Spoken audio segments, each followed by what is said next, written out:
that was more excitement than I expected. Thank you all. And thank you guys for coming. I'm very honored, very pleased, privileged to see all. I mean, I guess I'm not supposed to be privileged anymore. To see all of you here. I would love to just kind of warm you guys up and chat for a minute, but there's an old joke about math teachers, and I used to be a math teacher, and the math teacher walks into the class and says, "Hello, everybody, it's the first day. Welcome to class. We're already way behind."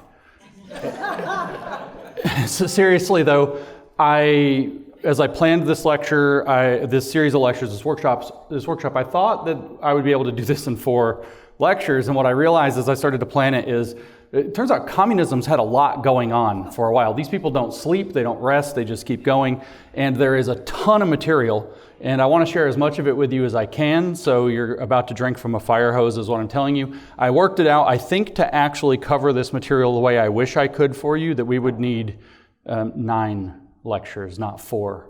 So as a result, this is not going to be a basic level workshop. Some of the stuff that I've talked about in the past, I'm just going to kind of touch on, and you have homework. I'm not going to grade it, so that's up to you, whether or not you want to be effective at talking about these issues or understanding these issues. But I will point you in the right directions. And I do hope actually to make these notes that I have that I'm working from available. I certainly will release them when the videos come out of the workshop, but I'm thinking about making them available to you sooner in PDF format. I don't want to give you the preview, though, so you can see where I'm going. I got to bring you through the twists and turns as we go naturally. So the goal of this workshop is actually going to be to give you a very different perspective of communism. This isn't going to be a standard university lecture about the history of communism. I'm not actually, surprisingly, communism might have killed 200 million people or more and ruined the lives of maybe 1 billion people or more in the last 150 years, mostly the last 100. And I'm not really going to talk about that. I'm not going to talk a lot about the hows. I'm not going to talk a lot about what specific programs they implemented. Here's, this campaign or that campaign and this purge or that purge. I want to talk to you about how the ideas evolved, what the ideas are, what they mean, what they really represent, which is basically a religion, and show you how they evolved over time to get us to where we are today. So this is going to be, like I said, 4 lectures, not 9, and no surprises. And the first of these is Communism 1.0. That's what we're going to do today. This is a little housekeeping up front, big picture overview. That's theoretical communism. This is where Marx pretty much laid out what communism is. This is his theory of how the world works and what man's role in the world is. And like I said, I'm going to use some big words. We're not going to worry about unpacking these right now. We've got a lot of time ahead of us, but communism is, in a sense, a pseudo-materialist. So it's not really materialist, but it pretends to be about the material world, no spirits. But it's a religion, a utopian eschatological, that means end times religion. And its goal is actually, it's a transformative faith. It's meant to transform your soul and transform society to its intended endpoint as Marx believed it exists. The next lecture, which will be this evening, is Communism 2.0, which I'm going to call industrial or state communism. This is basically Soviet Union and, to a degree, Mao's CCP in China. This was communism that was to be achieved through the forced inversion of praxis. Again, fancy terms that we're going to unpack as we go, but they're going to force people to change into the new Soviet man, the new socialist man. They're going to force society to change. And so it has this kind of state church quality to it if we take seriously that it's a big religion.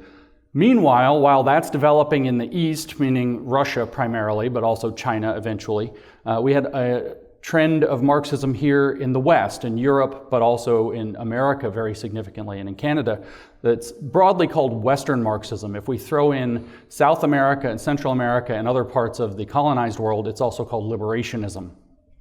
They're not quite the same thing. Those are 2 tracks. Western Marxism and liberation. That's going to be the subject of the lecture tomorrow morning.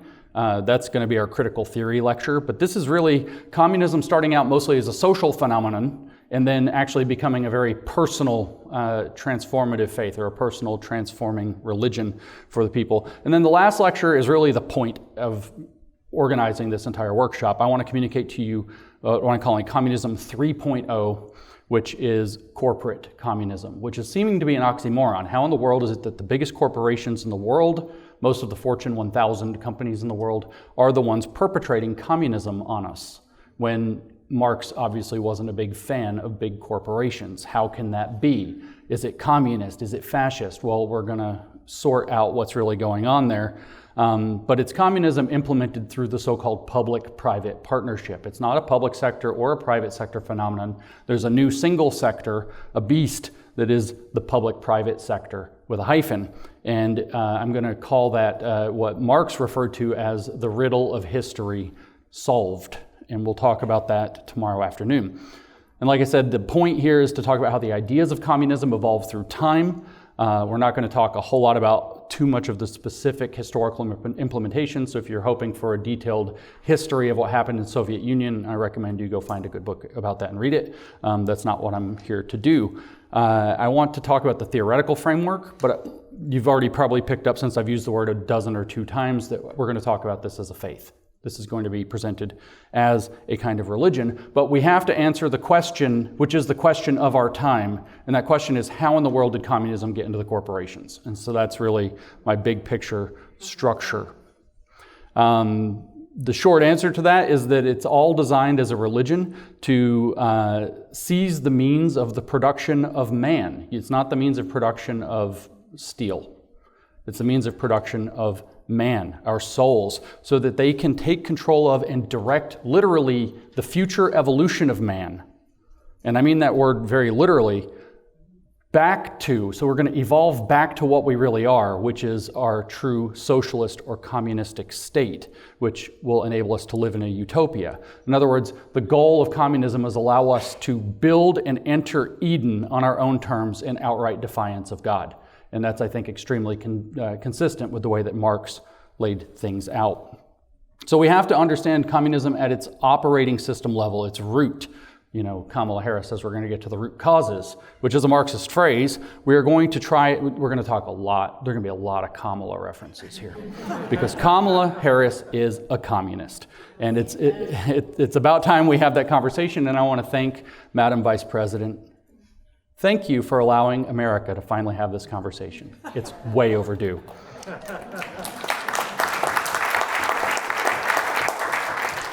Another big word I'm going to just kind of throw at you for a moment is theosophical. That's a confusing word in its historical uses. Sophist can mean either wisdom, or it can refer to the Greek people that were kind of confusing what they meant by telling people kind of mystified and paradoxical things. And the theosophical religion is this sort of, what you would call it is New Age. And what I want to basically convince you of is that Marxism is a bunch of denominations of a New Age religion that actually didn't start, sometime in the 60s with the hippies, but rather started far, far earlier. And in fact goes back to antiquity, but really took its current form probably in the early 19th century.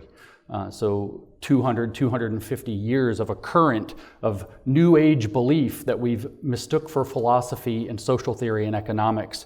And that's why we have found ourselves going through these bloody, murderous revolutions and tyrannies. Because we've thought that it was about economics or social systems or politics, and we didn't realize that what it's actually after is your soul. It's after the human soul. To do this, we're going to spend a lot of time in the relevant texts. That's why these notes are exorbitantly long, and we're going to read from them. One point I want to make, though, is that as far as talking about this in the nature of being a religion, whether it's theosophy or more specifically communism, there's a syncretistic, that's another big word. The cafeteria Christianity is a saying for when Christians will just pick this doctrine and that doctrine, and well, I got this from this church and I got that from that. And it's not theologically grounded or sound. They just kind of pick and choose. Well, I'm a Christian because I believe ABC, but I don't really believe that other stuff. And that's syncretism in a sense. It's the mixing and matching of doctrines according to what you need. And this whole faith, the whole theosophical faith, is mix and match. It always has been. There's no doctrinal purity. There's no reason to have doctrinal purity. Certain cults or sects will have a great deal of doctrinal purity around their cult leader. But overall, they want to figure out how to transform to the next higher spiritual plane, and however you're going to do it, you're going to do it. It's a very pragmatic, in a sense, religion that way, although pragmatic's a funny word because we usually think of pragmatic as that which works in reality, where this is that which works in their kind of fantasy land. but it's very good at grabbing them power and stealing them power. So what we end up with is not necessarily, I'm going to use words like Gnostic and Hermetic, and people are going to complain that I'm not being doctrinally pure to these, but that's not the point. What we have is a series of people who are creating social and political philosophies out of esoteric, mystical faiths, occult faiths, and they were taking as they needed to build what they call a systematic philosophy. They weren't trying to be doctrinally pure to some cult from the first century or before. And we have now a witch's brew of experiments, some of which succeeded in various ways and some of which failed in gratuitous ways. And they're picking from the good ideas and the bad ideas. And what has worked, they've kept and retooled to be more appropriate to the given context that we're in now. And that which has failed has been cut away and blamed on bourgeois values or some, wrong think or the wrong kind of people using it or whatever, and that it was never part of the pure doctrine in the first place, because obviously it didn't work, and if it was, it would have worked, because it's circularly pragmatic, if that makes any sense to you. But the whole big theme of this is that this is the whole thing. We're not just talking about the evolution or evolution of communism. The faith itself is hell-bent on evolving humanity to its next level of existence, which is a perfectly social utopian experience. It's what they put in the Matrix and said that it didn't work because humans rejected it, which I think is a funny line. A lot of you know that I introduced this idea kind of a biological, taxonomical, evolutionary understanding of what Marxism is in this talk I gave in the EU about a year and a half ago in March of 23. And I said that we want to think of Marxism as a genus of ways of thinking, religions, thought, philosophies, whatever you want to use. I don't care which word we use here. And the critical race theory and queer theory and disability studies and fat studies and so on are all just kind of species within that broader genus. It's like I said, that we all know that cats, there's lots of kinds of cats. Tigers and house cats aren't the same thing, and lions. We can discern that they're different, but they're also all cats. And so these different types of Marxism that we deal with under the umbrella of woke today are actually all types of Marxism, and that was the point of that lecture. I encourage you all to go back and look at that to hear that. I'm not going to reproduce that argument actually here, and I'm going to talk surprisingly little about woke, as it turns out. What I do want to talk about, though, is what communism is right off the bat, and communism is actually the heaven of this religion, or like I said, the Eden. It's going back to Eden on our own terms. So it's the heaven of kind of this suite of religion or genus of religions. That means it's also the name of a cult religion that pursues getting into that heaven or back into that Eden, however you want to look at that. Marxism is a set of theologies that trace that particular faith. So I want you to think of the genus of Marxism as a set of ways of believing a broader faith. So we're going to kind of go a higher order up from genus to talk about what's really going on here. And so communism is its religion and its heaven, its goal. Revolutionary socialism is its method of trying to force itself into the world, and that's really what Marxism is. Marxism is a form of revolutionary socialism, and Marxism itself is actually going to be one set of theologies within that religion that has taken many different faces, like critical race theory is race Marxism, and queer theory is kind of sexual Marxism, and we could go on down the list. And the reason that we have to talk about it this way, which is a little bit confusing, using kind of a biological taxonomical model, is because communism doesn't work, but it keeps trying. Communists never go to sleep. They never stop. And they're utterly convinced that they alone are right and understand man, the world, life, the nature of the universe, and they're forcing what they're doing, but they keep hitting roadblocks in the form of 100 million people dying, or 50 million people dying, or 10 million people dying, or a quarter of your population being murdered in Cambodia. And they have to try to figure out how to do it again. So they have to mix and match different pieces and try to, whether it's soften this or open that or close that or force this, they have to change the dynamic to try to figure out how to get this right. But Marx was their theologian. Marx laid out the big religious vision, and you have a bunch of people ever since trying to figure out how to make it work, and they changed the doctrine accordingly. both in light of the failures and previous somewhat successes, but also in terms of the specific contexts like Western civilization versus peasant China that they find themselves trying to infiltrate. The goal of all of these theosophical religions, though, is the spiritual advancement of humanity into a social species, collectivism. That we have a true nature, that we're not actually individuals, that we were not made imago Dei, in the image of God, that we are in fact a social species, that everybody lives for one another like a perfectly happy family would all live for one another, but that applied to the entire globe. And what they believe is that human beings are just not spiritually advanced enough to understand who we really are, and in fact that we've been alienated from who we really are by the imposition of private property. And that means if we're going to become a perfectly social being, and I said one being, all of mankind is one being, that means that the goal is in fact to make humanity like one giant organism.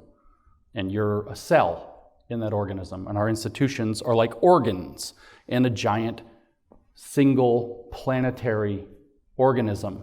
And of course the Marxists will be the central nervous system. They'll control everything.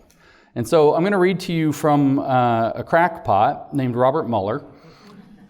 He's not the Robert Mueller that was in the FBI that went after Donald Trump. Not that Robert Mueller. It's spelled differently. This is a guy that worked at the United Nations for his entire career, his entire life, institutional man, so to speak. 45 years or something he worked there. And he actually gave this crazy list of ideas, is what he called them, ideas for a better future, to the Secretary General of the UN in the late 1990s, in the lead up to the Millennium Assembly in 2000, that was supposed to guide the UN to its agenda for the 21st century, and not that they have small ambitions, not just the 21st century, but the entirety of the third millennium. And so these ideas are supposed to set the tone for the UN, and Robert Mueller turns out to be a perfect devotee of this crackpot religion of theosophy that Marxism is a kind of. And so here's what Robert Mueller said in a couple of his ideas that I've hammered together here. The greatest obstacle to our further evolution is fundamentalism. My nation, right or wrong, my religion, right or wrong, my ideology, right or wrong, my culture or race, right or wrong.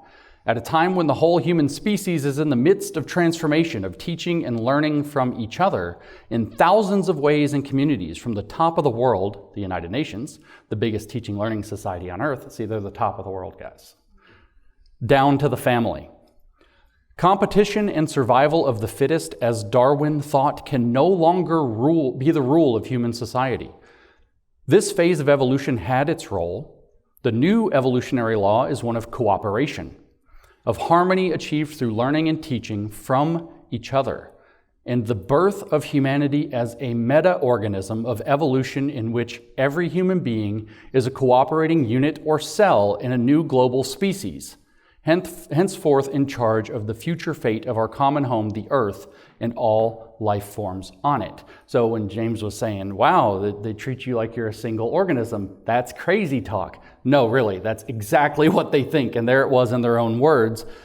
This is a fundamentally different view of life, humanity, reality, than almost any of you have ever probably held in your entire life, unless you at some point got involved in a New Age spiritual cult, in which case you're probably eyeballs deep in the same ideas. Very few people hold to this outside of this cult, but this cult is running the world. And this cult has set the agenda for the United Nations in this not just century, but millennium. And this, I'm going to try to convince you, is the exact same cult that Marx is an avatar of, or a theologian in. So spiritual awakening is what this is all about. We have to realize that we're really actually social, that we're cells within a broader single organism of humanity. And what Marxism represents is a theology and an evolving set of how-tos in order to try to make that happen. There are other ways. It could be the hippie commune, for example. It could be getting off into Jiddu Krishnamurti's theosophical cult, as it was in California. You could go hang out at Esalen and get some massages or probably something creepy. And I'm probably getting sued for that. You could probably join lots of different kinds of theosophical cults. Some of you might even have warm thoughts to theosophy or to mysticism or spiritualism as it is. It's an individual practice, and I'm not even going to throw shade on you for that. But when it becomes this collectivist process, I'm telling you, you're marching humanity into a blunder. If you think that this is good for you, that's fine. Keep it to yourself. Enjoy your mountain. If you think this is good for humanity, do it through your prayers and your meditations or whatever, because if you try to force everybody to go along with it, you're going to kill billions of people. And the Marxists are a living testament to what happens when this is tried to be implemented at scale. And I'm telling you, I just read to you from a trendsetter for the Millennium Assembly for the United Nations that this is actually what we're dealing with now. Marxism is what we're going to primarily focus on. But that's just a set of denominations of this religion. It's a set of how-tos for this bigger picture human evolution to a single meta-organism where everybody lives for the species. Marx called our true essential nature a species being, a being that lives for the whole species, which is exactly what Robert Muller was just expressing. So just remember that this is all going on in the background. In fact, if we were breaking this into 9 lectures or whatever, the first lecture would just be on these weirdos. And then you'd see that Marxism fits within this. In fact, Marxism, though, is the most potent, virulent, and violent, probably, of the denominations of this broad religion, unless fascists are more violent, which is plausible. I don't think they're more virulent, but they're more violent, I think, than communists are. That's a tough call. To be fair enough to all the awful murders that took place under the communist regimes, many of which were intentional, the majority of them were unintentional because their philosophy is idiotic. The most people in the communist regimes died of starvation and exposure and disease. They did not die of being shot in the back of the head for not getting along with it, which is sort of the opposite proportions that you see to fascism. So at any rate, it's a very violent and militant and virulent form of this aspirational Robert Muller single organism evolve the humanity past competition into cooperation, religion that we're looking at. You ever heard the old saying, scratch a hippie, find a fascist? Well, here we are. We start with the hippie, and then we're going to talk about a lot of really bad guys. And like I said, all of this had to evolve in different contexts that gave it different flavors, but the goal has always been the same, which is to evolve the human soul into what it originally or actually already is. We're already divine, we just don't know it. And if we could be reminded of it, we've been driven to forget it. And if we could be reminded of it, then we would be able to have our utopia, our heaven. So their goal is to remake your soul. It's not to just go after it. Me and Charlie Kirk very frequently have sat on stage together and said, the communism is after 3 things. And I've thought about this a lot ever since the first time we talked about it. It's after your family, it's after your faith, and it's after your property. But the only reason it's after your family, your faith, and your property is not just because it hates those. In fact, we'll hear from Marx that's not enough. It's because it's actually after who you are, which if you want to call that your soul, that's fine, I'm going to. It's after you, meaning the essence of who you actually are, what constitutes your actual being, what makes you human. And it wants to convince you of a different definition of what it means to be human, which, P.S., their definition of being human is being communist. What a big surprise. It's like being a cell in a gigantic meta-organism of Earth. So your family, your faith, and your property are 3 things that are defining and guarding your soul from collectivist incursion. If you have property, you can basically, they call it FU money sometimes. You can tell people to just go pound sand, as they say. Your family and your faith help you understand who you are and to have a landing pad when things get rocky to remind you of who you are. So they protect your soul from these things. And of course, Marx hated that. But the goal of Marxism is not some particular political or economic theory. It is the transformation of the human soul to transform society into a single meta-organism that works for itself as a collective. And when that works, you get to go to heaven, which is called communism. You probably heard the joke that communism only works in 2 places, heaven where they don't need it and hell where they already have it. Well, the reason we're talking about the evolution of Marxism here is because the goal here isn't to implement some rigid theory propounded, say, by Lenin. The goal is to make this transformation happen, whatever it takes to get us there and everywhere in the entire world. And It's not about a particular theory. So the theory is fungible. You can change it out. You can come up with a totally new thing. And so people will say, well, that's not Marxist because Marx was very clear on this.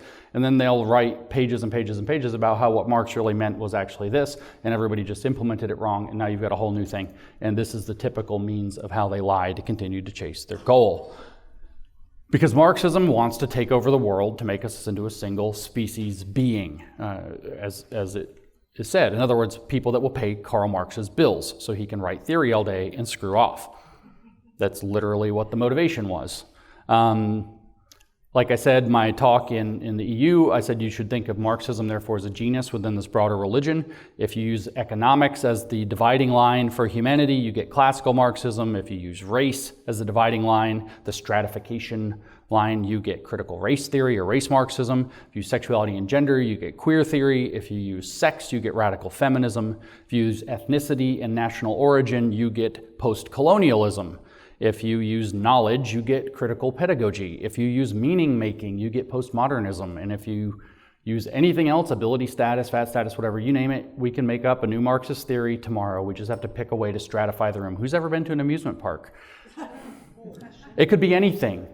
But the conflict across a line of division in a population always works the same way. And the techniques to stoke a revolutionary sentiment across that line also always work the same way. So what's the gist of this religion then, without going into another Robert Mueller blinding thing? I already told you we're going to do this a lot. It's Kamala Harris. It is being able to see what can be unburdened by what has been.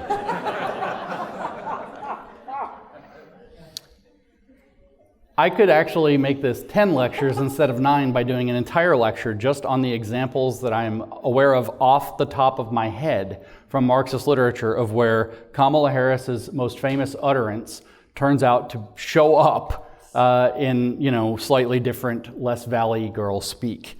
So here's, for example, Karl Marx from the 18th Brumaire of Louis Bonaparte, which he wrote in 1852. Men make their own history, but they do not make it as they please.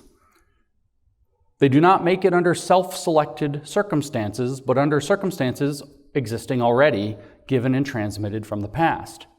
The tradition of all dead generations weighs like a nightmare on the brains of the living. See, they're burdened by what has been. I'm not kidding.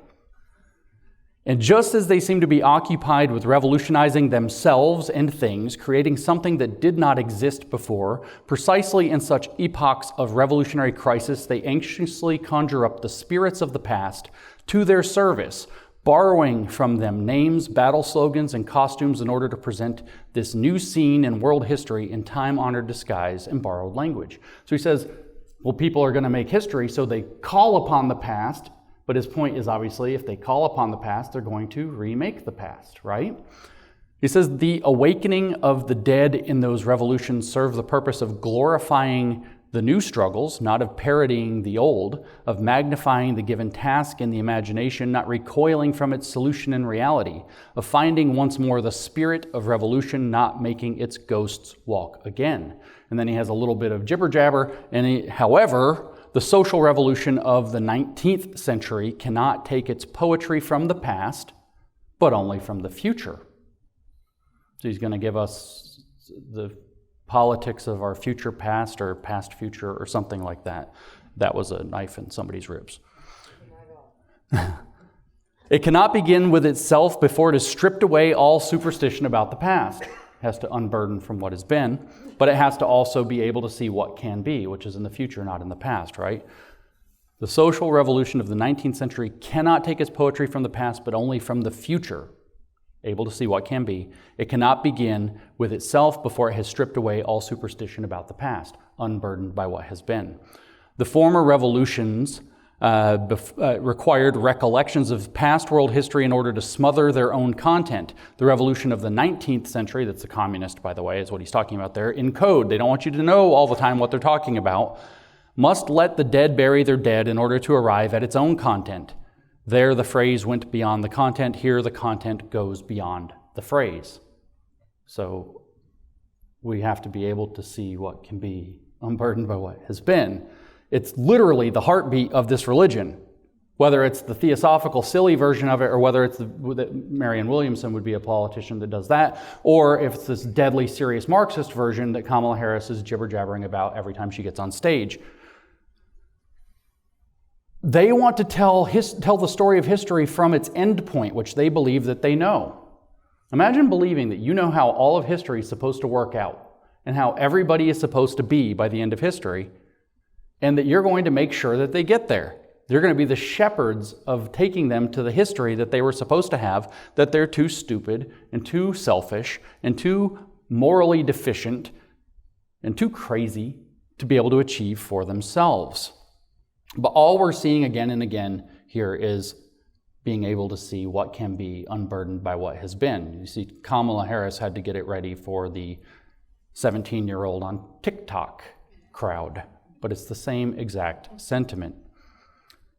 And these are the articulations, I hope you already are starting to feel, of a religion that is weirdly familiar, but also mostly strange to us in the West. We've kind of not looked at it.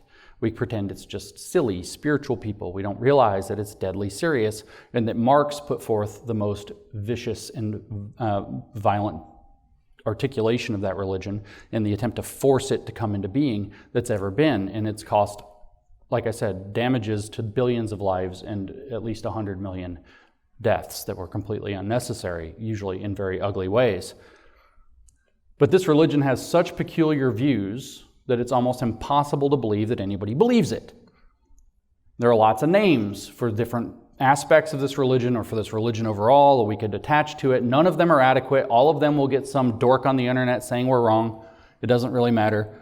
Gnosticism, Hermeticism, occult mysticism. I got yelled at for just calling it mysticism because the Christian mystics were like, hey.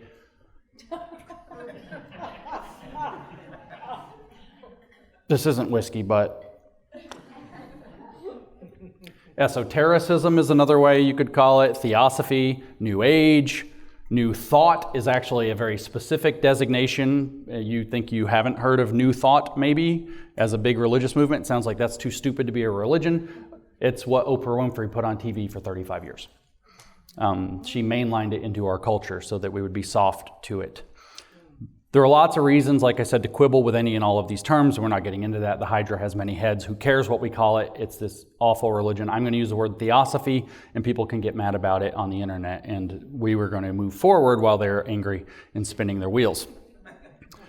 What we heard from Robert Mueller, and I could give you a lot more, not just from Robert Mueller, is that the United Nations is unambiguously tethered to and based upon this occult faith. And that Marxism is a set of denominational branches of the same occult faith. So what kind of traits does this religion have? It's transformative in nature. What's the favorite word? If you take nothing else from this workshop, which I hope you take at least one other thing, but if you take nothing else, when you see the word transform, you should, if you're not reading directly in a Christian context, you probably should get very uncomfortable. That's a religious word.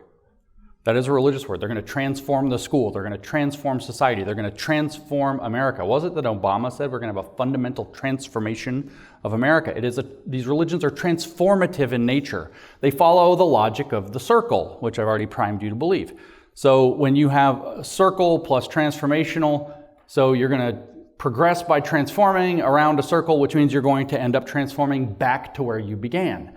But it turns out that they don't believe in going in circles. That's what stupid people would do. They are smarter than that. You transform in a spiral. So when you come back around, you're at the same place where you began, but on a higher level. For example, Marx looked at the history of people, and he said everybody started in tribes where everybody shared everything. So they were communist, but we want global communism. So it's the same thing, but on a higher level. So by the time you get around the circle, you have elevated yourself spiritually to a new level, and you're above the same place that you were before, and then you can do it again. So it has a spiraling dynamic based on this circular logic. So you're always going to come back to your origin point, but you're going to do it better this time. Hegel phrased it something like that the circle presupposes its end as its own beginning, or something like that. I didn't put that quote in here. That's in another workshop I already did on Hegel, and you can go look that up. They're obsessed with this spiral dynamic logic of the circle. So if you see transformative things that work on moving in a circle or coming back to who we really are, you're probably dealing with this faith. Because it's transformative and moving in a spiral, it's also evolutionary. They believe that evolution happens in kind of leaps. You progress and progress and progress. You have a clump of cells. The clump of cells forms a colony. The colony ends up with a biofilm around it for whatever reason. The cells within the biofilm are no longer operating independently, so they start to specialize, and then pop, you have a new multicellular organism after a quantum leap. You've come around the circle to a new place that's higher up. So it's evolutionary. What they are concerned with is not really the evolution of bacteria, but they think it is a universal law of how everything works. You'll hear them use the word evolution a lot. Listen to Deepak Chopra. He's a new thought leader. You should listen to how they talk. But it's really interested in the evolution of man, the evolution of society, the evolution of nature, the evolution particularly of consciousness. And the evolution is teleological. In other words, it's purposed. In other words, it's to a directed end point that they believe that they know, but you don't, and that's why you can't have any power, and they get all of it, which means it's a cult. What they see you as is imprisoned in the current stage of the world. But you see, you're fat, dumb, and happy in your prison, and they know they're in prison, which makes them miserable. So they are pushed by this oppression of being imprisoned in the world to break free of the world and to drag you kicking and screaming for your own good with them. This is therefore loaded, as we heard from Robert Mueller, with crackpot evolutionary beliefs that are against competition. I don't know what kind of a mixed crowd I have here, but competition seems to be the fundamental law of how evolutionary processes work. Nope, we're going to transcend that now, back around to where we began, but on a higher level. And we're now going to start a new phase of evolution based on cooperation. In other words, it's going to be collectivist, and that means if you don't participate, there's something wrong with you. And there are, like I said, these quantum leaps in consciousness, and in particular in social spirit. They are, in this religion, big fans of imagination over reality. What you can imagine is actually more real than what is actually real, which creates emotionally a tremendous dissatisfaction with the world, a dissatisfaction with the self that might lead you to undergo life-altering surgeries as a teenager that you're never going to get back from, because you're fundamentally dissatisfied. The world is simply not as cool as the world you can build out in Minecraft or in your imagination. So they're obsessed with reality, which is to say they're actually obsessed with the subjective over the objective. They're also obsessed with the frivolous over the practical. In other words, they're bad at producing value and they want to be given value, so they want to pretend that their imaginative activities are equally or more valuable than things that actually solve problems for people, like getting food on their table. This is all meaning it's dialectical, but we'll not dwell too much on that word yet. This faith is characterized by using lots of decisive binaries, like polarity or like gender, male and female, that have to be overcome. Decisive binaries have to be overcome. We have to eliminate the distinctions, because the distinctions we perceive in the world are actually a state of our fallenness. They are not real. Men and women are not different. There was a saying back in China during the revolution. I've seen posters still painted on buildings in Beijing with my own eyes that read in Chinese characters, of course, man, woman, boy, girl, we are all the same. And so we're going to overcome distinctions. We're going to use these dynamic dyads and triads to do it. This is just, if you see lots of triangles and binaries, you're probably dealing with a religion, is the short version of that that's not too heady. There's lots of magical principles involved. The principle of vibration. You get your vibes to match, and then you've changed things. That's a magical principle. The principles of polarity, which is the binaries that I just talked about. The principle of correspondence, which is phrased as above, so below, and as below, so above. Did an entire workshop on that already. You should look that up. Biggest, probably most important characteristic of this religion, though, is that the adherents, other than the transformational quality to it, is that adherents have a Gnostic rebirth.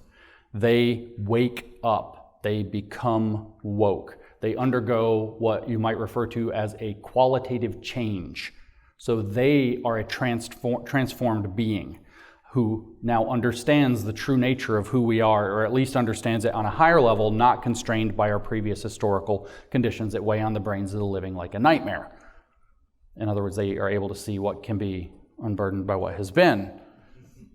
And when that builds up to a high enough level, and enough people will then have a eschatological leap to another phase or another time of society. We'll go from a feudal society to a capitalist one, a capitalist society to a socialist one, and socialism will wither away of its own accord to give us a stateless, classless communism, for example. Or it could be more hippy-dippy like Robert Mueller, and we're going to have this perfect learning from each other meta-organism.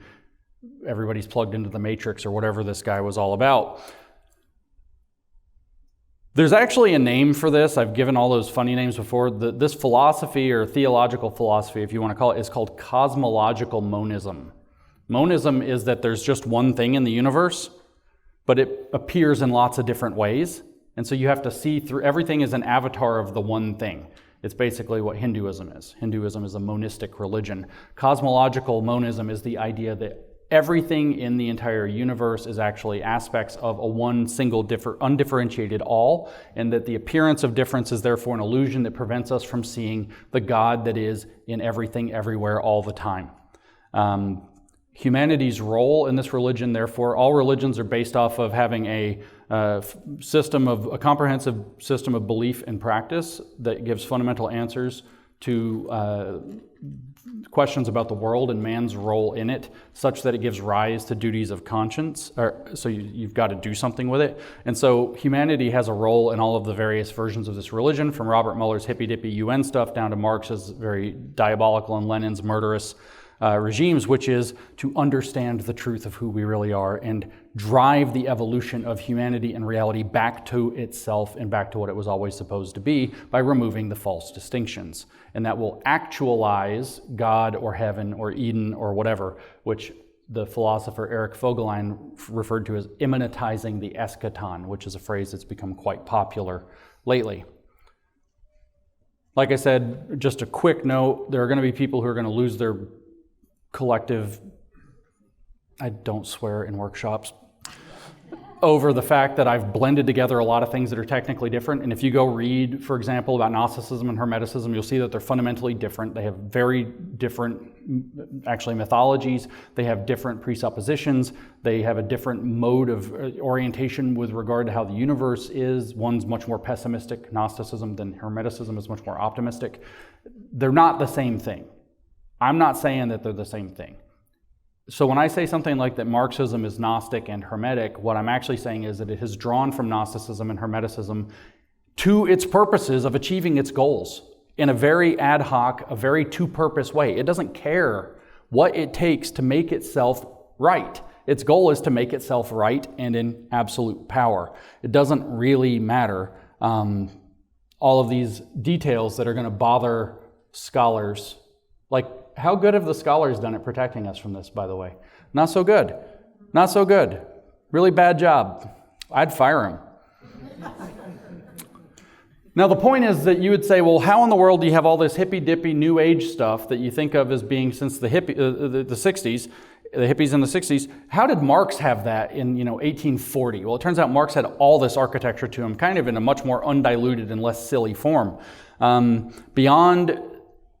The milieu of Germany at the time where he was would have been steeped in this. The philosophers like Hegel that he was interested in, Rousseau that he was interested in, were deep in this. There was a huge revival in the centuries preceding Marx, probably going back at least 300 years before Marx was writing, within the kind of elite strata of society, and in particular the goofy secret societies like the Illuminati and the Rosicrucian Society, of digging into all of this mysticism. It was very alive and well, and the philosophers that Marx was particularly interested in, like Rousseau, was undoubtedly a Gnostic who figured out how to take the Gnostic beliefs and impose them upon the idea that society is the thing that constrains us, not some evil spiritual demon.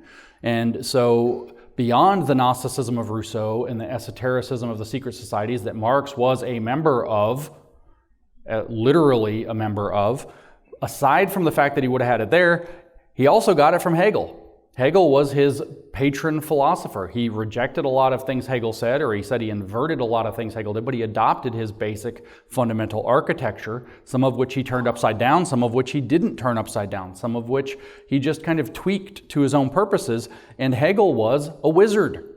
Hegel described himself as a theologian, but he was at what's called the Tübingen Stift, which is it's a seminary, a Lutheran seminary in the Swabian region that was shot through with all of this goofy esoteric mysticism, and it was more interesting to them there than the Christian stuff. They were trying to figure out how to make the mysticism look like Christianity because they figured that it was the real movement of the world. Hegel said that Jakob Boehme was the greatest philosopher of Germany. You should go read Jakob Boehme and see if he wrote any philosophy at all. It's all alchemy and wizard symbols, and it's all transformational mysticism. It's alchemy. He appropriated not just Kabbalah, but heretical versions of Kabbalah that were actually invented kind of for secret society purposes.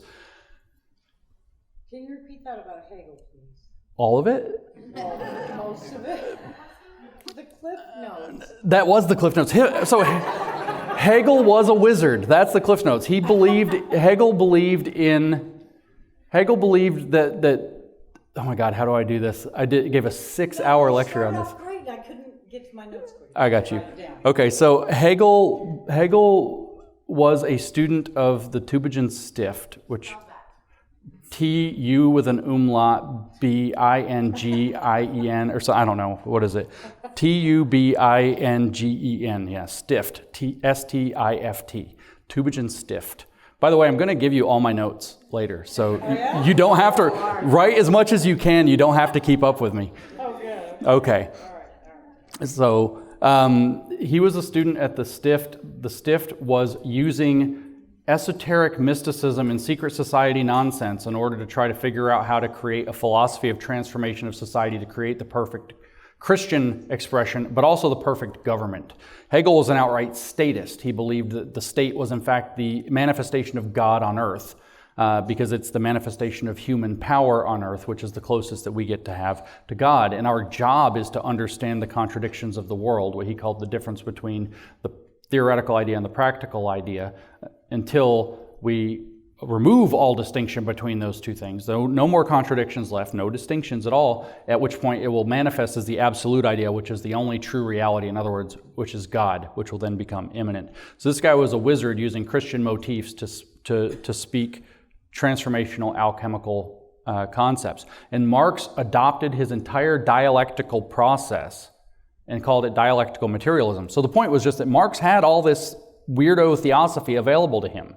And he had the Gnosticism. Very famously, Rousseau, maybe his most famous line, is, "Man is born free, but everywhere he's in chains."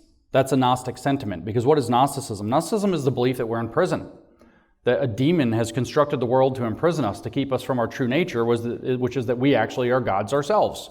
And it doesn't want us to know that. And if we can know the secret truth about reality, maybe we can transcend the trap that we've been laid into. And this is what Rousseau was expressing, but he said it was society locking us in a prison, not some spiritual demon, because society itself is the spiritual element of man, which is what Hegel said also, is that you have the state, and the state is embodying the current idea, which is the best guess about the right order of the world or God. So the state embodies the idea, and that gives rise to a society which has a spirit, literally in German, Geist. And almost all of his writing was about the Geist. And in fact, the first major work that he published that people recognize is called The Phenomenology of Spirit. What is the phenomenon that creates the spirit of society, and how does it transform? It's a wizard's manual to society. And so this Gnostic and Hermetic stuff was not just available to Marx. Marx was swimming in it.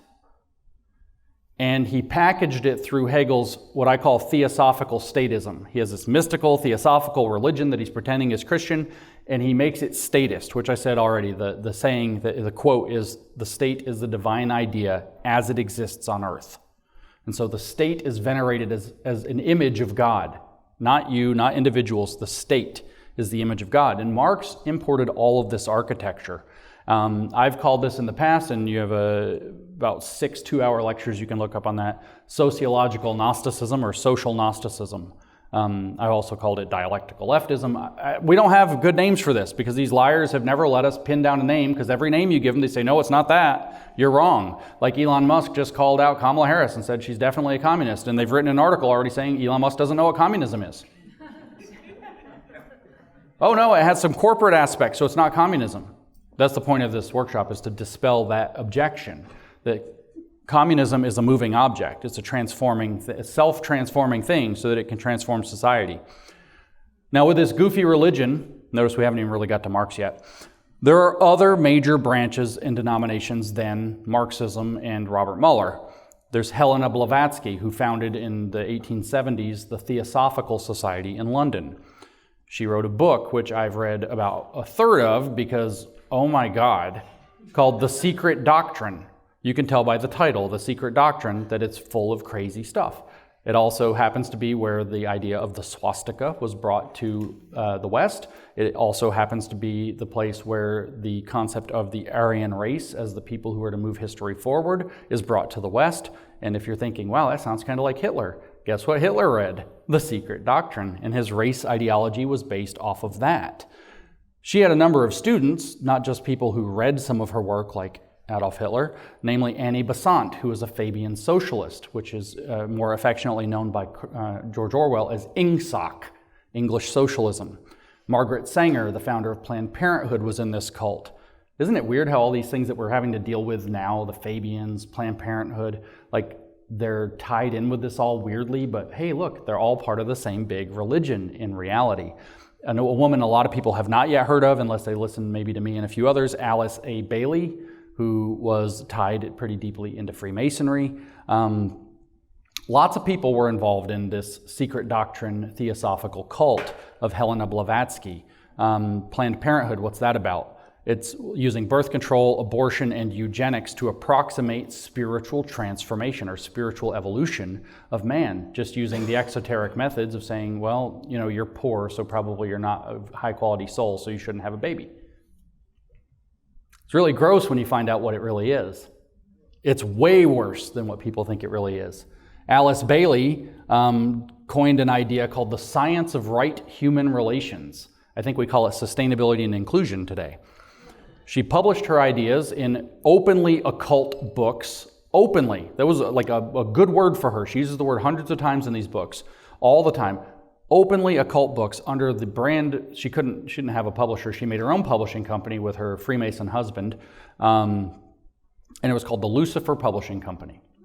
A couple of years later, after it was given a large amount of foundation money, I think Rockefeller money in particular, that she thanks them for in the fronts of some of these books, they rebranded it less on the nose and called it the Lucis Trust. The Lucis Trust is the print publisher for the United Nations, which is really weird. Its headquarters is at 866 United Nations Plaza. They have a headquarters in London that's roughly across the street from Parliament at 3 Whitehall Place. They have an office in Geneva, which is where the United Nations is located, in its main headquarters. She also wrote a book about education that I've talked about in more depth than anything else she's done, called Education in the New Age. Education in the New Age was a foundational text for John Fetzer at the Fetzer Institute, who was a big New Age, big money radio guy, owned the Detroit Tigers for a while. And it's also his institute, the Fetzer Institute, is where social emotional learning, which is in all of our schools, was created in 1995 and 1994. Sorry, I did that backwards. Robert Muller, who I quoted earlier, was a gigantic fan of Alice Bailey from this Theosophical Society. And so the United Nations, and in particular UNESCO, and his University of Peace in Costa Rica, which Robert Muller actually ran, and Common Core Education, which Robert Muller actually designed as what he called the World Core Curriculum, all come downstream from Alice Bailey, which comes downstream from Helena Blavatsky, which comes downstream from the Theosophical religion that Marx is a part of.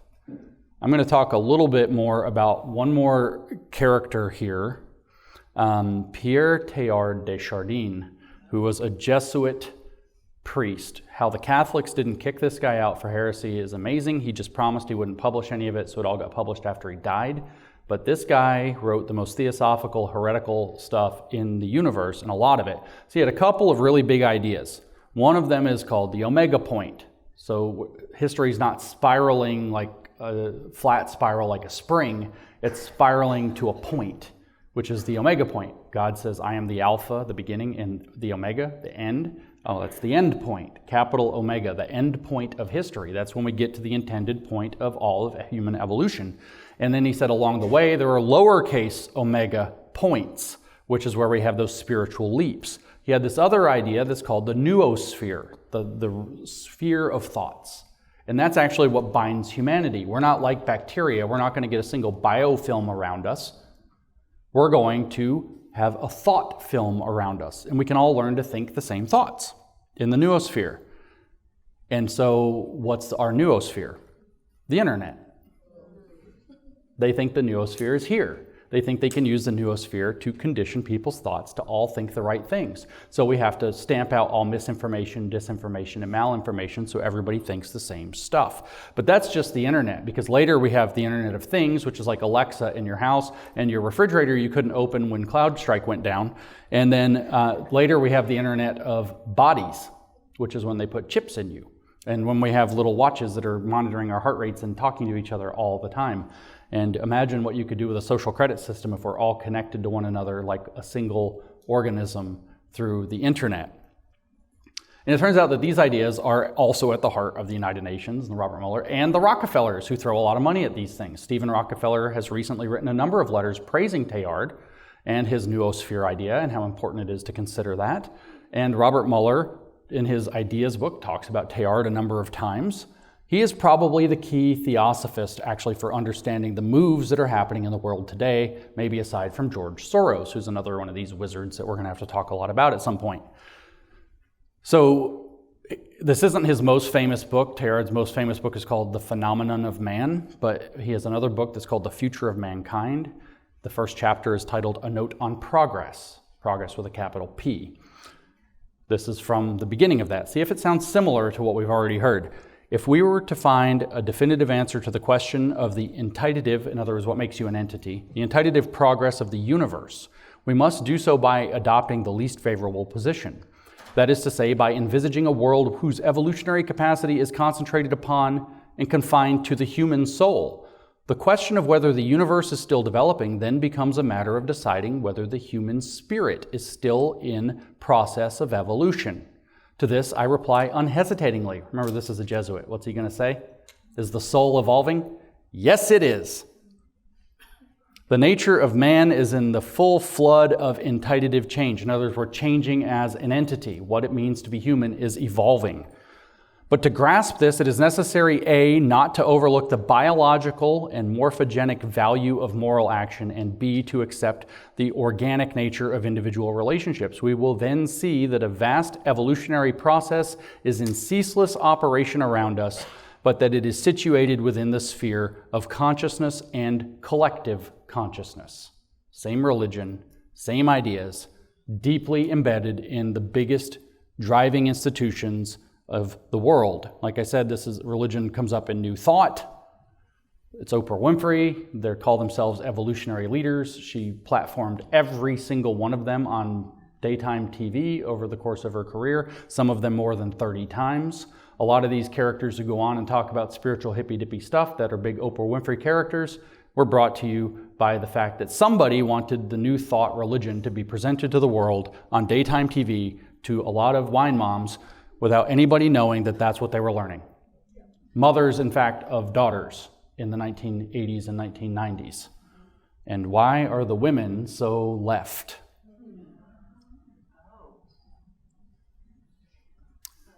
So now we've got to actually talk about communism.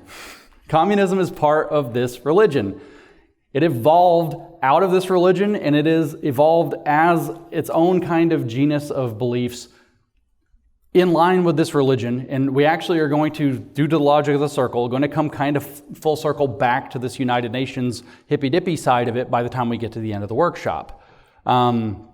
This bigger religion, like I said earlier, if Marxism is a genus and critical race theory is a species and there's other species, this is its family, its order, its phylum. I don't know how high up it goes. I don't really want to get too weird about all that, but this is a higher taxonomical thing. And communism is like one thing within a broader religion, one denomination within a broader religion of transformation of the world and of actually collectivism, of becoming a social being that realizes it's a social being. So, let's just lay out, if communism is organized as this kind of a religion, what's it look like? Communism answers the question, let's just cut through the chase. Communism answers the question, what is man? That's what it's actually answering. And the answer that communism gives to the question of what is man is a communist. I already made that joke. So it says that we're intrinsically social beings who don't know that because we've been estranged from our true nature or alienated from who we really are, and that we need to be brought back to or led back or forced back or tricked back into it. As social beings, the theory is that society conditions us. Society makes us who we are. That's the historical conditions weigh on the brains of the living like a nightmare. So man is made by society. But we are also, as a unique species, active participants in the production of society and history. So man actually makes society, but society makes man. Man makes society, but society makes man. And you have the logic of the circle all over again. So this isn't just the logic of the circle, though, because it's the logic of the spiral, because we don't want to be caught in just a cycle of history, time is a flat circle, doing the same thing forever. What we want to do is have people awaken to the nature of reality and hijack the production. They want to hijack the means of producing society, because that'll hijack the means of producing man. And when you change who man is, then you get to a new spiritual level. We become no longer capitalists or feudalists or whatever. Slavers was before that. We jump up a level. We go from slavers to feudalists, and we have serfs instead of slaves. We go from there, we leap up to capitalism, and now we have workers who are wage slaves. And then you leap up to socialism, and we're going to abolish that altogether, which of course is exactly a lie. And then we're going to finally get to communism, where the power structure is automatic and embedded in everybody, because we're all awakened religious nut jobs, and we don't need to have a state to force it anymore. So this is the Hermetic principle of correspondence: as above, so below, right? As society, so man. As above, so below. But also as below, so above. So as man, so society. So man makes society, makes man, makes society, makes man, makes society. It's as above, so below, as above, so below, blah, blah, blah, blah, blah. Round and round and round we go. How else does Marx view the world? We find ourselves imprisoned in a world that we were born into and didn't choose. There's our Gnostic condition. Our historical conditions. We didn't choose to be born with this skin color or this economic status at this time in history in this stupid country undergoing a war or capitalist exploitation or feudal, domination or whatever else. We didn't choose that, but we can awaken to the fact that things could be different. We would be able to see what can be unburdened by what has been. And then we can do the work, is the other saying, to transform society by taking control of the means of production that's driving society that way. Only after we become able to see what can be unburdened by what has been, because everybody else doesn't get it, and they're just going to keep making the same mistakes that keep us stuck in the little circle. We've got to go up the spiral, right? So that means that this Gnostic impulse is hidden there inside of communism. We're trapped in the society. It's just that the bourgeois class is constructing society and trapping us in our conditions. And they're forcing us to do that and exploiting us so we don't realize it, so we don't revolt, so that we can't get to the next stage and see what can be. They want to keep us burdened by what makes them profit, in other words. So the Gnostic concept, the gnosis of this Gnostic religion of communism is socialism. You awaken to the fact that we're really socialists. We've all been socialists from the whole time. In queer theory, everybody's been queer from the beginning, it turns out. Very original, these people. That means that the oppressing class, the bourgeois class or the feudal lords or whoever it is, the landlords, turn out to be a Gnostic demiurge. That the demiurge is the demon that is posing as God, telling us that we're all, to serve him and subject to him while giving us crappy lives on this material plane, when in fact we are deities who would know it. If we were allowed to eat the fruit, he wouldn't let us eat. And then he kicked us out of Eden for our cheek. So that's the Gnostic belief, and that's how the bourgeois or the privileged or the oppressor class works in this religion. But the fact is that man is different than the animals because he can make his own history and isn't subject to mere gods and demons. He can transform his consciousness, he can transform his community, he can awaken his class, he can change the world. And that transformation is done through praxis, which is activism. So you have to get active, you have to go do the work, or do the work is what it's called. We don't have to elaborate. They use this language all the time. So transforming society through your activism is meant to transform man through the socialization it brings. So if you force everybody, change society to accept transgender, and everybody accepts transgender, now transgender is real. But that means your participation is required. Everybody's participation is required. We all have to pretend men can become women. or else it won't really happen. Seizing the means of production of society seizes the means of production of who man is. And then you can use that control to control them to become socialists. And when everybody's a socialist, or at least everybody who's still alive is a socialist, it'll work this time. But in this religion, why don't we know who we really are? We are truly socialist or queer. Why don't we know that? Well, because we've been estranged, and that's why things don't work perfectly. That's why things are actually evil in so many cases. Our socio-spiritual nature has been hidden from us because we have private property that lets us see ourselves as individuals. If this is my glass of water and that's your glass of water, this is mine, that is yours, they're different, you can't have it. That's called the law of exclusion, which is the opposite of inclusion. And I must be different than you in order to exclude the glass of water for me from you. And so that's Gnostic estrangement. But now it's not just that the evil spirit of society is doing it. It's that we all are doing it to each other all the time by keeping society running. So by the dint of private property and the exploitation of man through private property and the profit motive, we have all fallen from our true nature as socialists, and socialism, when it's tried, usually doesn't work. That's what they believe. That's why they keep trying it, and that's why they blame it on everybody else when it doesn't work. It's not their ideas, which are scientifically true, they believe. It's that the people did it wrong and therefore have to be punished, so they'll do it right better. And allegedly, when this is all done right by everybody all at the same time with no errors, which means we all have to think almost exactly the same thing, communism will arise, history and man are completed, the fall will be undone, and we enter back into Eden on our own terms. Or in other words, in Teilhard's words, we achieve the omega point. What Marx said about this is that the criticism of religion disillusions man so that he will think, act, and fashion his reality like a man who has discarded his illusions and regained his senses, so that he will move around himself as his own true sun. Religion is only the illusory sun which revolves around man as long as he does not revolve around himself. So, who's the God of this religion? You are. Everybody is. But the thing is you're only the God of this religion if you believe exactly the same thing as everybody else. So it's not exactly the self is the religion, it's the transformed self. So the first real communist in history is this guy, Babeuf, Gracchus Babeuf, actually Francois Noel Babeuf. Gracchus was a nickname. In fact, it was his Illuminati nickname because he was in a cult, a secret society with Adam Weishaupt. And so he called himself Gracchus. Turns out this guy is kind of a character. There were also these utopian socialists like Robert Owen. There are a lot of secret society things like the Rosicrucians and the Illuminati and so on floating around, the League of the Just and all these. There are lots of kind of weird occult things happening in Europe at the time. They were all believers in the same occult religion, and they were bringing it into communism. We're only going to focus on communism, so I'm not going to talk about the utopian socialists. Marx really didn't like them because they were throwing shade on the fact that his program's actually utopian. Actually, those dudes were crazy. Like, they were going to transform the elephants to do all the work, and the whales were going to do all the shipping. Like, they were crazy. Like, the utopian socialist programs were very much like, welcome to the cult. You don't have to work here, but you do have to give me all your money, your wives, and your daughters.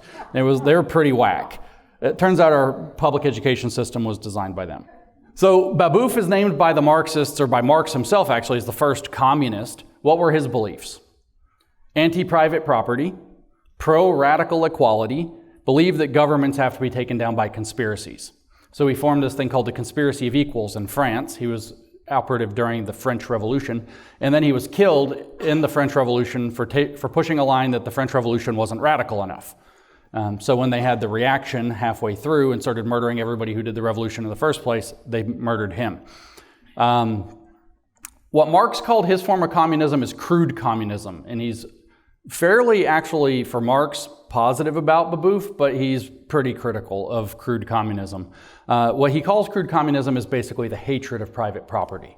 Marx is actually going to use this to introduce an idea that he is what I would call transcendent communism. I don't think he uses that word exactly anywhere, but he uses the word transcend for sure in the description.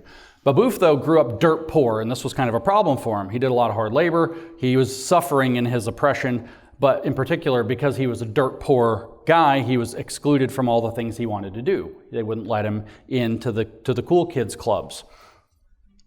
And he was a smart guy, though, and his secret society buddies fed him a steady diet of Rousseau, the revolutionary thinkers. In particular, one of Robespierre's men, Filippo Buonarroti, the biggest conspirator of all time, Italian socialist agitator and Freemason, literally guided him to a very revolutionary understanding of Rousseau's kind of social Gnostic ideas, and went on to write the history of Babeuf's Conspiracy of Equals in 1828, which became the blueprint for the radical revolutionary communists, including Marx, for how to do it. He was also, and this is where we get into shady tinfoil water, probably further radicalized by a British intelligence operative named James Rutledge, who described himself as a citizen of the universe, who was also allegedly very anti-private property, at least in his professional work, and very pro-radical equality, at least in his professional work, and was very likely sent to France from Britain on British intelligence ambitions to undermine France using a color revolution that became the French Revolution. So here's a line from Babeuf: "Society must be made to operate in such a way that it eradicates once and for all the desire of a man to become richer or wiser or more powerful than others." It's a pretty good definition of communism, actually, in practice. It reminds us of Harrison Bergeron, which is a Kurt Vonnegut novel, where everybody is made equal by the handicapper general in the government. But focus on that. Society must be made to operate in a way such that. So we're going to force society to force people not to want to succeed. That's the essence of crude communism. So he's a really important character, but he's only a crude communist. And Marx wasn't going to have that.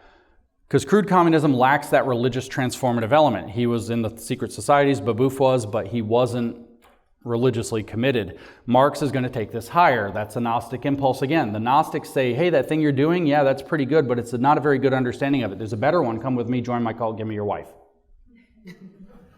Not all of them say that last part.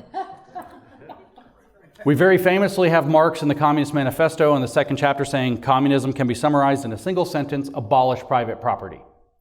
Right? That's crude communism. It's the hatred of private property. But he means something much more complicated, and if you read the paragraphs before that, you can tell it's something much more complicated. He believes that crude communism lacks the fundamental transformative element that allows people to have higher culture and communism at the same time. He looked at what was going on with the communes in France and was like, these suck. Everybody basically works and they're miserable. They distribute labor in basic goods and nothing fun or interesting is happening. There's no art, there's no music, there's no higher culture. Marx wanted to have the good life of an advanced, successful society, a highly cultured society, where nobody has to do anything.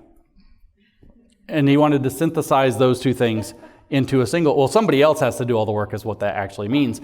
But if everybody believed the right thing, they would do that voluntarily, is what his view is. So you don't have the transformative element of the soul of the person that will make it actually work, which means that crude communism is actually based on envy, which is still awful and is not going to work.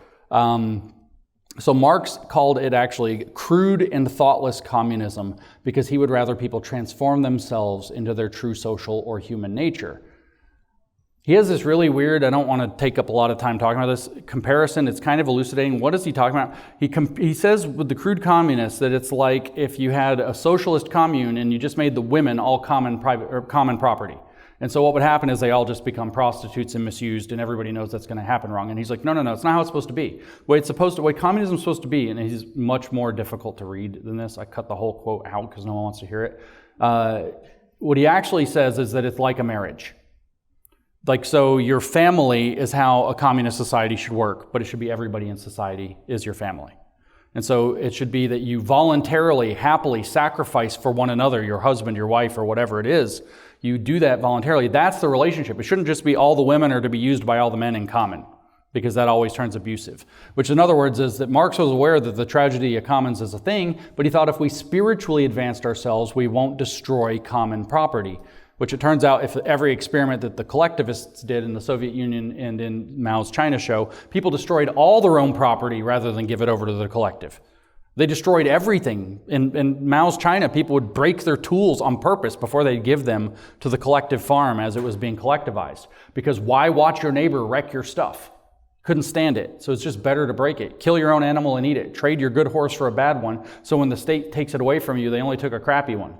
Like literally, they destroyed everything they had, their own stuff. They cut productivity down by about 2/3 in China to avoid collectivization as deliberate destruction just because collectivized stuff is so unpleasant to people. It just doesn't work.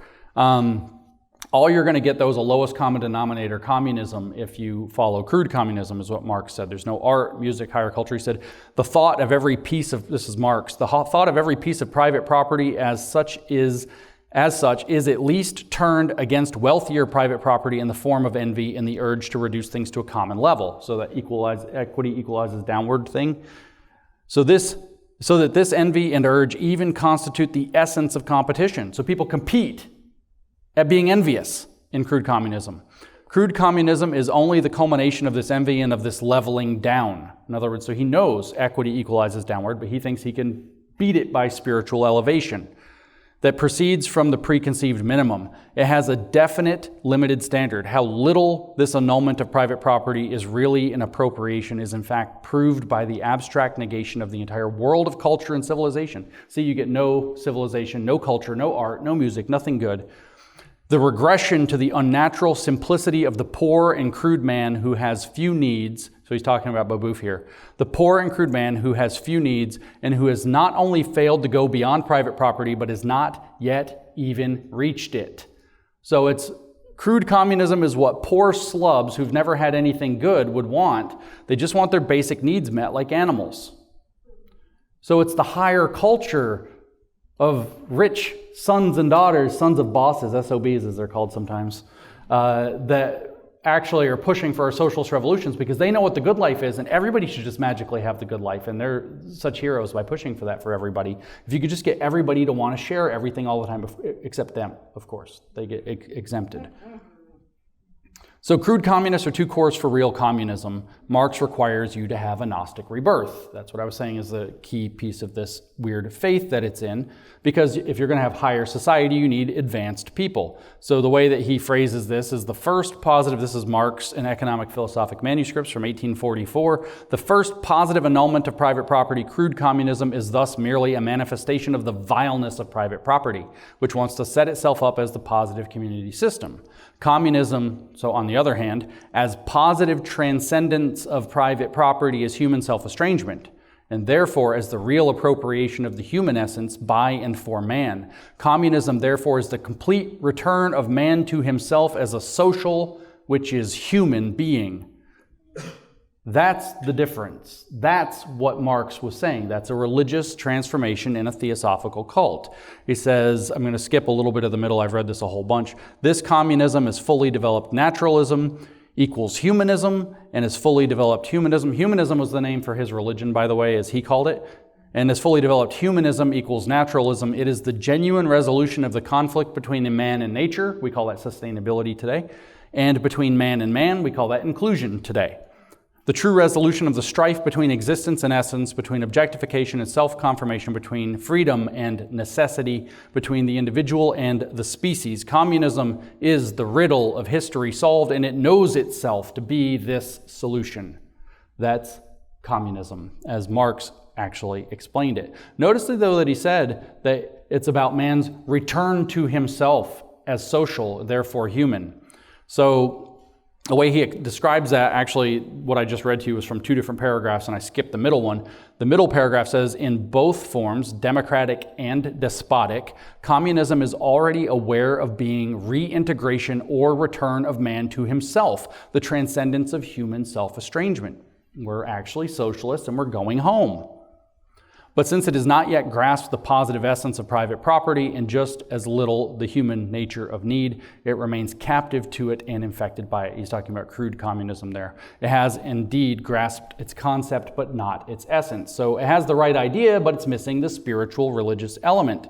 This is the crackpot religion of advancing man to his theosophical endpoint of a meta-organism that lives for the species. Exactly like I said. So how does Marxism work? It has a particular method, which is actually the dialectical class conflict of history. Dialectical materialism, it's called. It's done by seizing the means of the production of history, which is to seize the means of production of man and society. That wheel, man creates society, creates man, creates society. That's how it works. That's done through those things I called praxis, which is activism, and the inversion of praxis, the socialization done by society onto you. Here's how he opens the Communist Manifesto. The history of all hitherto existing society is the history of class struggles. So all of history moves because class struggle against each other. Freeman and slave, patrician and plebeian, lord and serf, guildmaster and journeyman, in a word, oppressor and oppressed. So if it's oppressor and oppressed, it's communism, folks. It's that simple. Is woke communism? Yes. Oppressor and oppressed stood in constant opposition to one another, carried on an uninterrupted, now hidden, now open fight. A fight that each time ended either in a revolutionary reconstruction of society at large or in the common ruin of the contending classes. Okay, so that's Marx. Let's do a little aside and let's see what Teilhard says. This is from The Future of Mankind. It is a pleasant and dramatic spectacle, that of mankind divided into its very depths into two irrevocably opposed camps. One looking toward the horizon and proclaiming with all its newfound faith, we are moving. Progress. And the other, without shifting its position, obstinately maintaining, nothing changes. We are not moving at all. Same thing, softer version. It's not class conflict now, it's the people who believe in progress versus the people who don't. It's not the rich versus the poor, or the black versus the white, or the whatever. So Marx opens the manifesto by saying history moves through class conflict that's oppressor versus oppressed and destroys the classes that are involved unless there's a revolution that reconstitutes everything. Here's how he ends the main body of the manifesto. When in the course of development class distinctions have disappeared and all production has been concentrated in the hands of a vast association of the whole nation, the public power will lose its political character. Political power, if properly so called, is merely the organized power of one class for oppressing another. The state exists to maintain oppression.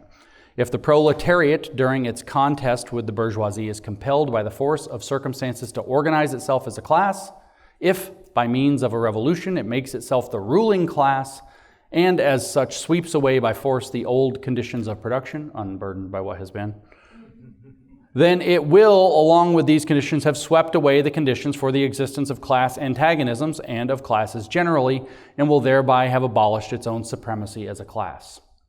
In place of the old bourgeois society with its classes and class antagonisms, we shall have an association in which the free development of each is the condition for the free development of all. We can be unburdened by what has been so we can see what can be, and we'll all be socialists. So Marxism adopts the revolutionary model of crude communism and then places it not within this secret little conspiracy to overthrow the government, but within the intrinsic transformation of people who will then form a revolutionary force to overthrow the existing state, take control of it, and then transform it into socialism, taking it to its communist endpoint. In other words, theoretical communism, Marx's transformative communism, builds apostles of the transformation of society to the end of history. It didn't work, by the way. So history is like an engine for Marxism. What makes it run is class conflict, which means you have to make a lot of class conflict to make it go. So you might, agitate the races against each other to make it move. You might import a lot of people from another part of the world who don't integrate very well to make it move. This is the basis of the dialectical materialism. Hegel talked about the same thing before Marx did. In a very racist way. It's kind of funny that they're all based off of that. But eventually the idea is that these contradictions will raise consciousness in sufficiently many people to have the revolution take over, and you watch the state slowly start to wither away because now everybody who runs the program is enlightened. And Marx believed that society moved through these 6 stages as it did this, right? Primitive or tribal communism, that's what I said, that's the first one, and then it ends in global communism, that's the last one. Well, in between, The tribal communists start to take each other over. One tribe conquers another, makes everybody slaves, so you get slave economies next. Everybody sooner or later realizes that's not so good, and you end up with a feudal aristocracy where they reproduce it with lords and ladies and a slightly higher level of management of the same thing. Then everybody convinces themselves that they're their own man and their own woman working for their own stuff, with their own stuff, and capitalism as the fourth stage of history, but capitalism is really wage slavery. You're actually mostly not working for yourself, you're working for somebody else and exploited and made a wage slave. And then you can have the actual revolution that changes the course of history to socialism as the fifth stage, and the sixth stage it will evolve or wither into communism, and we're all in heaven. It's supposedly, Marx said this is a science, wissenschaftlicher Sozialismus, the scientific socialism, the only true science. The Democratic Socialists of America still call it the immortal science of Marxism, by the way.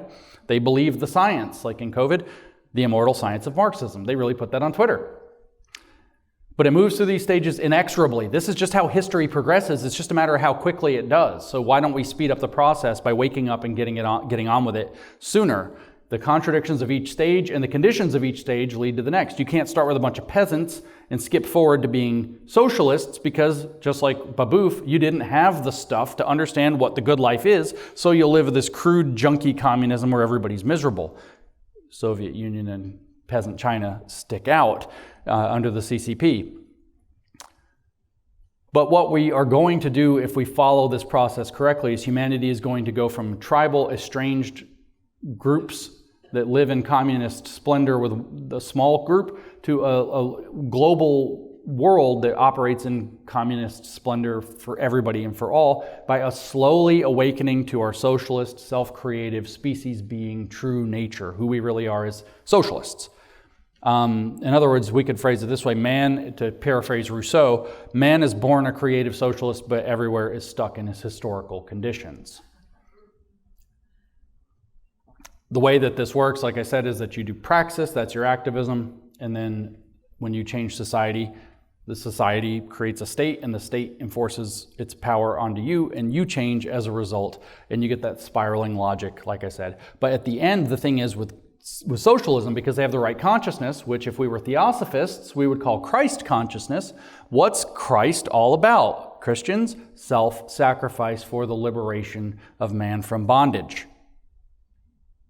So the state will wither away of its own accord. The state will sacrifice itself in the end to liberate mankind from the oppression of what states maintain, which is class antagonism. That's the religion. That's the idea. The state becomes Christ and eventually dies on its own cross. And we're all free. But it only works when we all believe exactly the same thing, which is that we are intrinsically socialists who operate like we're all married to each other all the time. Could you imagine? Like sometimes, you read these stories about polygamy sometimes and you're like, 2 wives? Are you out of your mind? Like, have you tried to manage one? The problems are just going to exponentially increase, right? And now I'm married to 8 billion people. I'm just kidding. 2 billion, they got to get rid of 6 of it. 500 million, I'm just kidding. Georgia Guidestones, we didn't say that out loud. All right, so that didn't work. By the way, we're almost at the end. That didn't work. It didn't work anywhere. You basically kind of had a handful of different kinds of societies. You had super undeveloped places like in Africa where it wasn't even tried. You had peasant societies which didn't know what anybody was talking about and weren't interested in it, and Marx didn't think that was where it should be pushed anyway because people weren't ready for it because they hadn't been capitalist. And you had the capitalists West, the societies in the capitalist West, that didn't want anything to do with it. In fact, they wouldn't organize a revolt. Communists complained about this incessantly through the 19th and into the 20th century. They were more interested in their religion as an identity, their families, their clan. They're more interested in having economic stability and making a little peace for them for their lives where work was exploitative. They wanted reforms. They didn't want to blow up society. They weren't interested in transformation. They just wanted to have, a slightly better work. They wanted OSHA, sort of. Not full OSHA. But they did want a safe working place and normal working hours and not living in a company town in constant debt to a robber baron. They wanted reforms. They wanted to keep their lives going. They also, as time went forward, were much more interested in their national identities as plays a big part in the 20th century than they were in an international universal communist identity. As far as the feudal societies, it wasn't really pushed, but they weren't even ready. You couldn't organize peasants. You couldn't get them to do more or less anything. And so what happens then is we kind of have the development of the world at this point in, we'll say, the late 19th century, is that you have kind of Western Europe and the Americas are kind of successful, growing capitalist societies Marx thought would go, and they don't. And then you had Russia and China and kind of the rest of the Eastern world that were peasant societies, and it turns out that they were able to force it there. And so that's going to lead us to our next two lectures to introduce them. In the East, we had Eastern communism, which I'm calling Communism 2.0. And in the West, arising at roughly the same time, we had an entirely different view, which was how do you subvert capitalist societies, which is called Western Marxism. And so we have Eastern communism and Western communism developing roughly at the beginning of the 20th century to deal with the fact that this isn't going to work anywhere, as Marx laid it out. You can't go around and make apostles among the workers and get them to spontaneously organize, revolt, and blow up their lives. So the big punchline is that Marx and theoretical communism, Communism 1.0, Marx believed that if you tell them enough theory, if you preach at them enough, the proletariat would eventually awaken. The instruction was to go among the workers, right? And they would have a Gnostic rebirth to their socialist true identity as class consciousness. Then they would organize as a class, they would revolt as a class, they would have the revolution and establish actually existing socialism that, because it's anti-class, would wither away the state until you had the heaven of classless communism, and it just didn't happen anywhere. Completely wrong. In fact, it was such a failure that Marx probably, despite the fact that he wrote 11 billion words, would probably be nothing more than a footnote in history if Lenin didn't rescue his reputation and make him kind of a big deal. Before 1917, which is the year of the Russian Revolution, the Bolshevik Revolution, socialist movements everywhere didn't go really anywhere. They didn't get very far. The Paris Commune was the best attempt, and it didn't last very long. It didn't work out. Turns out Chaz sucks. That's what all these things are, is Chaz, and they don't work. The Capitol Hill Autonomous Zone, they don't work. It turns out they suck, and people don't want to live in them. They want functioning societies. So in the East, the feudal societies were ushered into what I'm calling industrial communism, which also turns out to be ushered into mass death, or as my Australian friends said, walked into a blender. And like I said, the Bolsheviks not taking power in 1917, Marxism would be a footnote. Marx would be a third-rate goofball in German philosophy that basically nobody paid attention to. And this is an extremely controversial statement that makes people on the internet extremely mad when you say it. So our next lecture will be later this evening, and it explores Communism 2.0, which I'm calling industrial communism, or state communism, which is how communism developed in the East, to force people into socialism, including lots of crude communists and peasants and things that aren't supposed to be, in the hopes of transforming them, which is to say, unburdening them from what had been so they can learn to see what could be for their own and the greater good. Thank you.